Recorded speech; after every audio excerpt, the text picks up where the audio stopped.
This is the beginning of what could be a horrific but enlightening experiment in politics in America. New York City has a Democrat socialist mayor. Zohran Mamdani took his midnight oath at the historic decommissioned Old City Hall subway station in Manhattan, and followed by his official swearing in City Hall. That was on New Year's Day.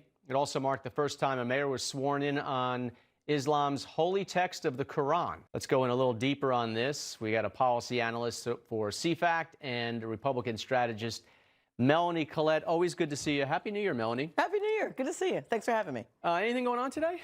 No, Boring very day, huh? slow news day, as usual, on a sleepy Saturday. Jeez. So let's talk about New York City for a second, and Seattle, because coast to coast now, Democratic socialists, i.e. communist wannabes, are now in charge of major cities. You've got New York with Mamdani, Katie Wilson, who I watched yesterday or the day before, give her inaugural address in Seattle way over her head, frightening. She's literally a community activist with no experience whatsoever in the real world, like Mamdani, who is taking over the largest city in America. And this is it. This is the beginning of what could be a horrific but enlightening experiment in politics in America. Yeah, and it's a shame that we're going to have to do a real world experiment, as you put it, with real world people that are going to affect their lives. I think this is why, according to the census, between 2020 and 23, 500,000 people have left New York City.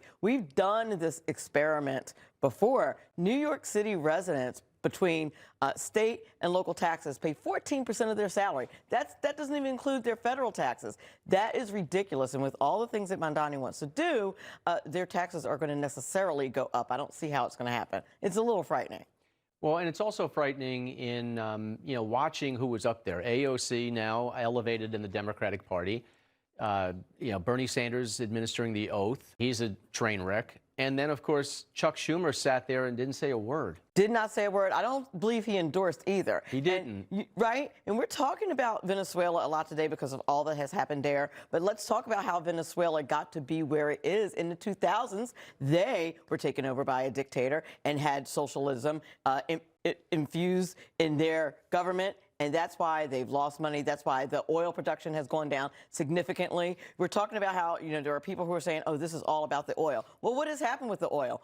Oil production is down to a sliver of what it could be because of socialism in Venezuela, not reinvesting in those businesses so that American-owned companies, by the way, could benefit and profit for the things that they paid for. So, what's going on in New York City in this experiment, we can just look at Venezuela to see where we're headed if this continues.